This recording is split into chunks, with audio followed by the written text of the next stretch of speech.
Small Scale, written by Twinkletail. Chapter 8. Anyone else in Spike's position probably would have been a nervous wreck. Here he was, waiting for the judgment of someone he didn't even know to determine whether he would return home to the family that loved him, or be stuck here as the forcibly adopted child of a kidnapper. A nice kidnapper who would probably take very good care of him and love him with all her heart, but a kidnapper nonetheless. And yet, Spike was not nervous. Well, to be fair, he was a little nervous, but nowhere near as much as one might have expected. He knew that he hadn't been brainwashed by the ponies. Even with the seeds of doubt that Celia had planted, intentionally or otherwise, in his mind, he was feeling far more confident and relaxed than others in his position might have felt. The rest of the previous evening had gone quite smoothly. After a scrumptious dinner of gemstones and French fries, Celia had requested a bit of playtime to relax. The concept of playtime still seemed a little immature for his tastes, but with the knowledge that he would be leaving her alone again tomorrow weighing on his mind, he agreed to a bit of playtime. Besides, now that his vision wasn't obscured by a desperate urge to avoid anything that would make him look more childish, Celia's various action figures were pretty cool. Playtime ended up being quite fun, even though he tried to act like he wasn't having as great a time as he was.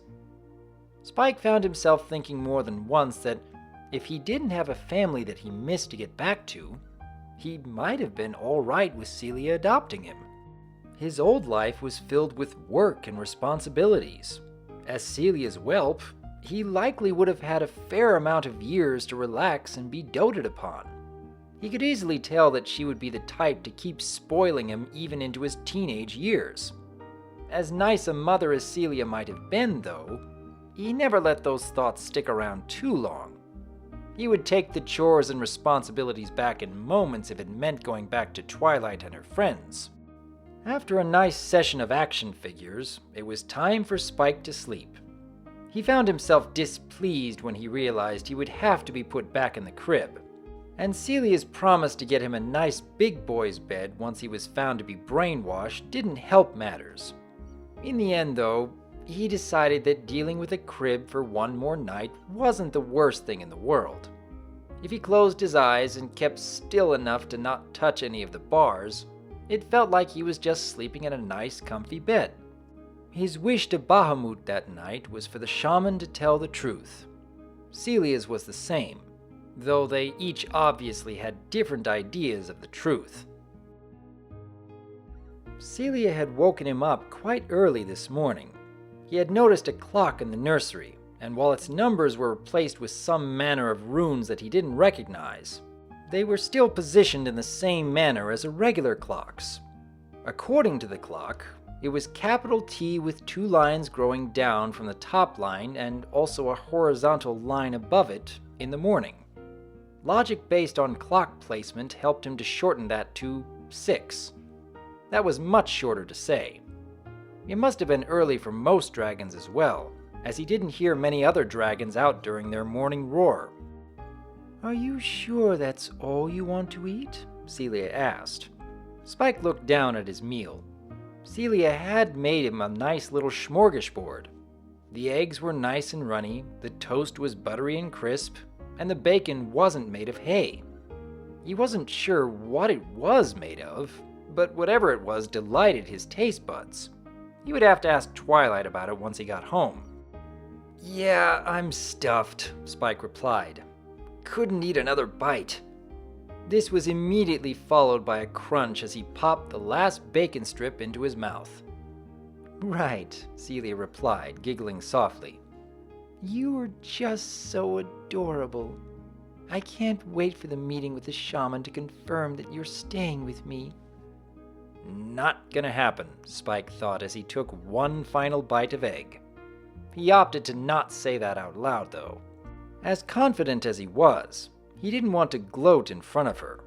He still felt awful about her losing her child. Not awful enough to give his own life up and be her baby, but certainly awful enough to not rub it in her face once it was declared that he could go home. "Well then," Celia said, getting up. "I guess it's that time then, huh?" She reached out to help Spike down from the chair. Spike accepted the help, half to toss her a bone before he went home, and half because, without her help, it was a bit of a fall from the booster seat to the ground. "Now, it's a bit of a walk to the shaman's cave," Celia said as she headed to a nearby closet. "And I know you're big enough to walk all on your own, but little legs like yours take much longer to travel that distance. I'll leave the choice up to you, but this would make the trip much shorter and easier." Spike watched Celia, wondering what in the world she was talking about. It took a bit of effort to suppress a groan as he watched her pull a stroller out of the closet. I know, Celia said, noting the look of disinterest on his face. "You're a big boy, but even big boys use strollers sometimes, and it's a very long walk. And I know you're still a bit sleepy, so you could nap on the way there if you want. But if you don't want to use it, that's fine." Spike thought it over for a few moments. Agreeing to this very babyish behavior was a big concession for him, but he couldn't help but admit that a nap would be nice. Besides, he was leaving after this anyway. If it would give her that last little bit of cheer, he supposed he could allow it. "All right," Spike said. "Strap me in. But don't be all super motherly or anything, okay?" Celia looked delighted as she lifted Spike off of the ground. He soon found himself deposited in the stroller and blushed lightly as Celia brought the strap down and fastened it between his legs. It wasn't the most comfortable thing in the world, but he supposed he could deal with it. It even had a hole cut in the back for his tail to fit through. He wiggled his legs a bit, surprised at how high off the ground he was. He quickly stopped wiggling them when he realized just how childish that looked. But being strapped into a stroller kind of destroyed any chance he had of looking mature and dignified anyway. "Time to go, honey," Celia said. "And when we get back, we'll get you all settled in.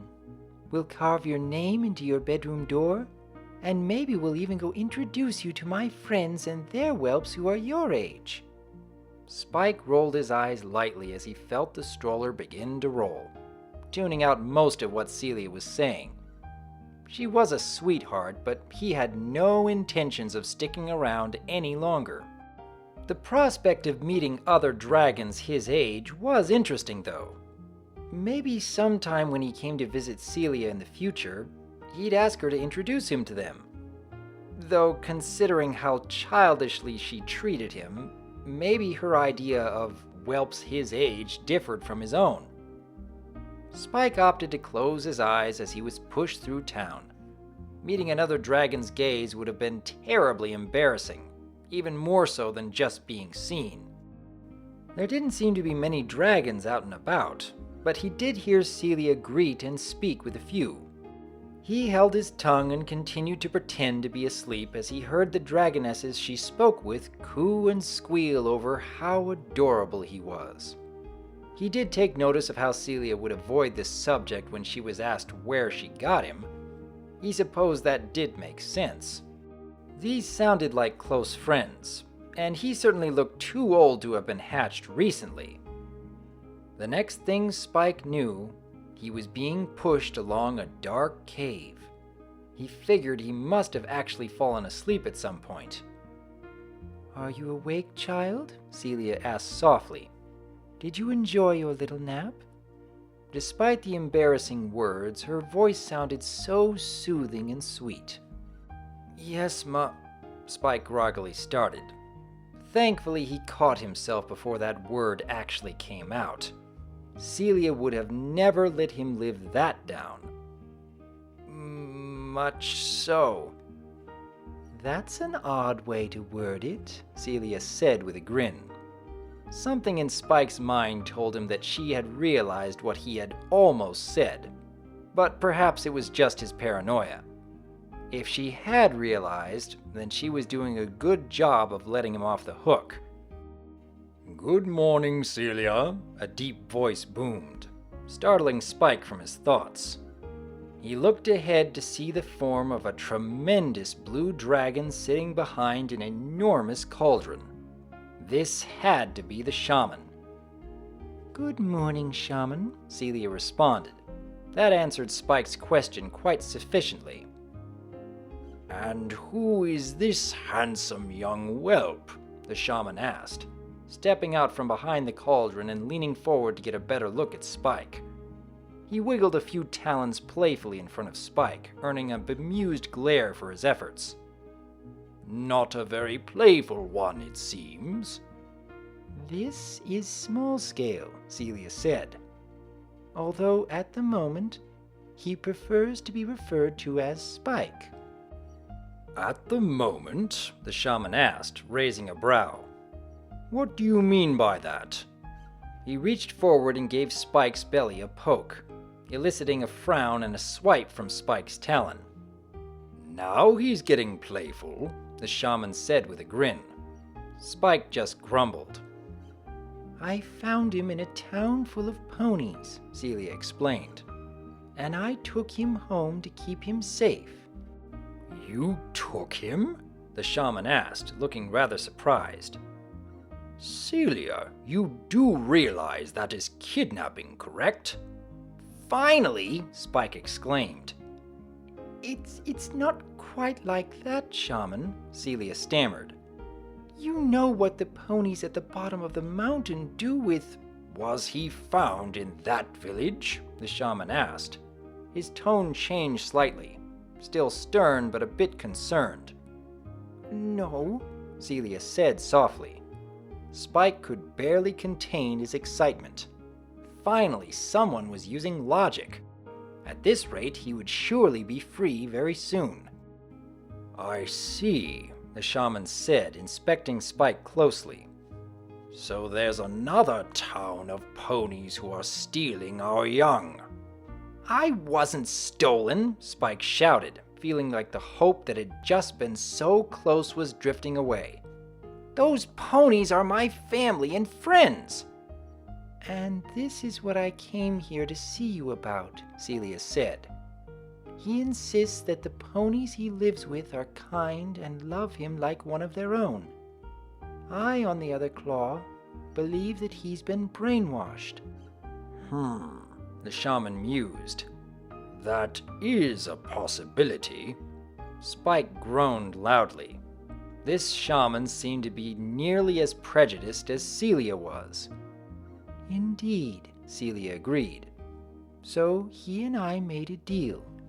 We want you to check him and see if there are any brainwashing hexes on him. He insists there are not, but I solidly believe that there are. If he's right, and he's telling the truth about the ponies being kind to him, then I agree to let him go back home to them. But if I'm right, and he has been brainwashed by the ponies, then he's agreed to stay with me and be my whelp." Spike was beginning to regret that deal, but still he stayed strong. He knew for an absolute fact that Twilight and the others would never do such a terrible thing to him. "Very well then," the shaman said. "Give him to me." Spike wriggled uncomfortably as Celia undid the straps on the stroller. He did not like this shaman, and he wasn't exactly fond of the idea of being handed over to him. "It's okay, little one," Celia whispered to him. "The shaman is very wise and trustworthy." She let out a sigh as she hugged Spike. "I really hope you'll be able to stay with me. But if it turns out that you will be leaving, then just know that I've very much enjoyed having you around, and I'll miss you dearly." Spike sighed softly, hugging Celia as best he could. He didn't want to stay, but part of him would miss her too. At least the non-kidnappy part of her. Spike was then passed over to the shaman. He was moved over to a table and laid down upon it. Unlike everything soft that he had been placed upon at Celia's home, this table was cold and unforgiving. He shivered a bit as the shaman inspected him closely, waving his claws over him. He raised a brow as a soft magical aura surrounded the shaman's dual horns. He had no idea that dragons could use magic in such a way. Maybe he was the dragon equivalent of a unicorn? He did have horns and a lack of wings, whereas Celia had the opposite. As uncomfortable as he was, it was still interesting to learn new things about dragons.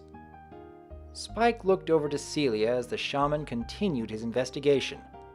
She looked terribly worried, maybe even close to crying. His heart broke a little for her. She deserved to have a whelp of her own to shower love and affection upon. He just didn't want it to be him. Thankfully, it wouldn't have to be him.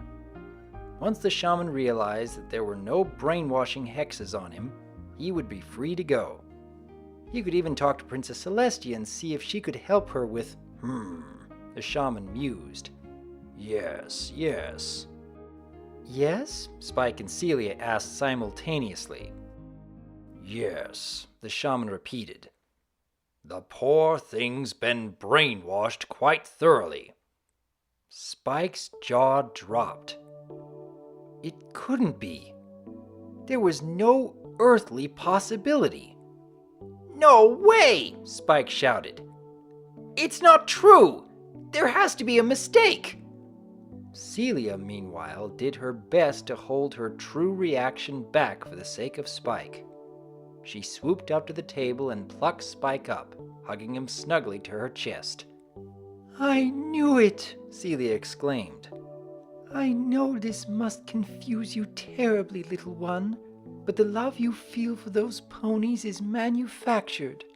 My love for you is real, and I'll do my best to raise you with love and care.